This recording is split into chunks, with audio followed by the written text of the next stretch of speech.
everyone, happy Saturday. Slancha, got some nice wine. I've got like a sip left.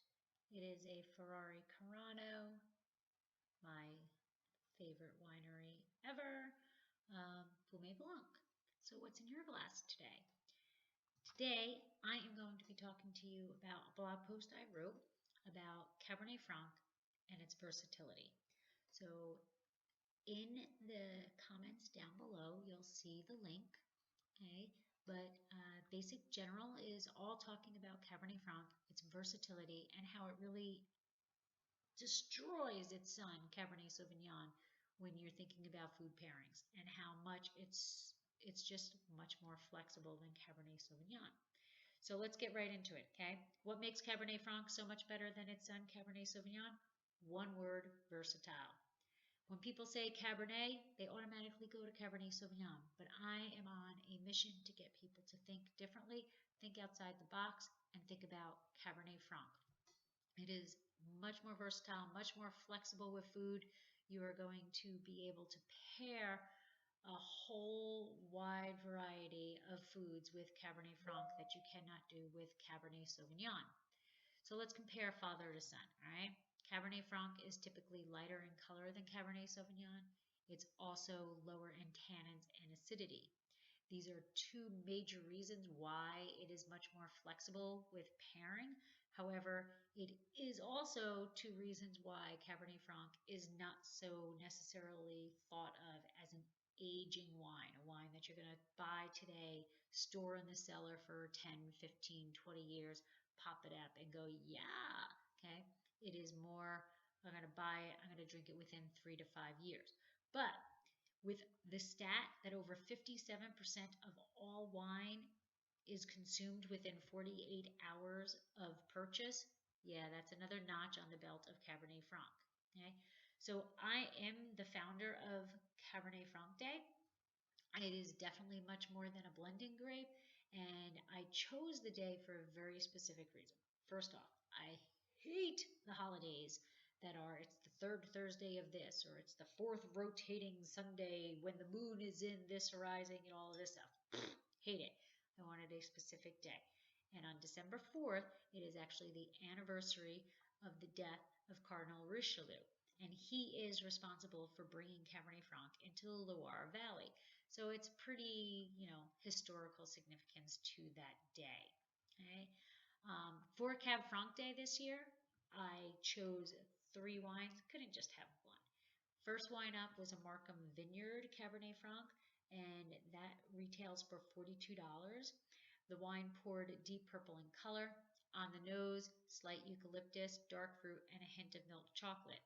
There was also a little bell pepper there, and I was like, ooh, no, definitely a New World palate. Did not want bell pepper, but I sipped it, and you know what? No bell pepper on the palate. Tobacco, black cherry, black currant, medium body, medium finish, and I paired it with chicken parmesan and pasta and tomato sauce. It was a good pairing, but I'll go into that a little bit deeper in 1 second. My second wine is Saint Supéré Cabernet Franc 2012. It retails for $65. This is 100% estate from grape to bottle. The wine poured purple in color. On the nose, jam, earth. Yeah, you can taste that Rutherford dust, okay? Pepper and cherry. On the palate, big and bold, more black pepper, blackberry, chocolate, hint of vanilla on the finish from the oak, medium body, medium plus finish, and I paired it with chicken bites and pasta and olive oil sauce, and I put a dash of green pepper Cholula sauce in there, okay? Now, going back to what I had said earlier, the Saint Supéré was a bigger wine. I think that if I could do it again, I would have flip-flopped those meals. I think that they were decent pairings, but I think they would have shown even brighter and better if I had flopped them. Being the bigger wine, Saint Supéré would have gone better with that tomato sauce, and being a lighter version of Cab Franc, the Markham would have gone better with that olive oil with just the hint of the green chili Cholula sauce.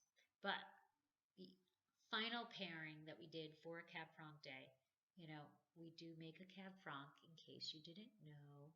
And yeah, that's what we had as our final celebration for Cab Franc Day. So the 2014 Dracaena Wines Cab Franc retail for $32. Link is down below. Okay. It was 2014 vintage was high on stress.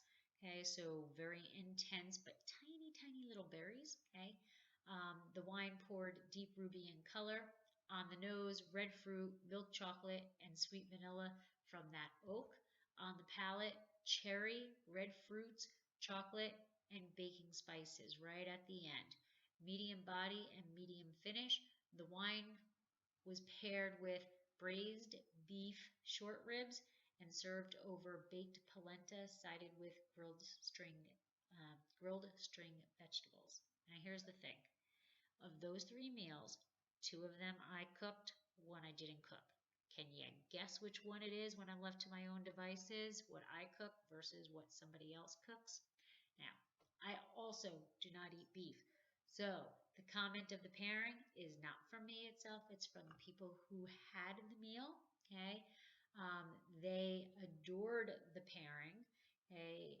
They basically stated that the polenta and string beans were phenomenal, but the savory sweetness and roasted flavors of the braised beef paired perfectly with the wine's chocolate flavors and natural acidity. And it almost turned the sauce into a mole sauce. So it was perfect. And again, not my words. That is not coming out of my mouth. Don't do beef. Let me stick to the string beans. Okay. It was exciting to talk to you today. This is my first YouTube video like this, so give me some comments of what it's like. You know, I probably should have dolled myself up, but hey, this is me. All right, have a great day. Sláinte.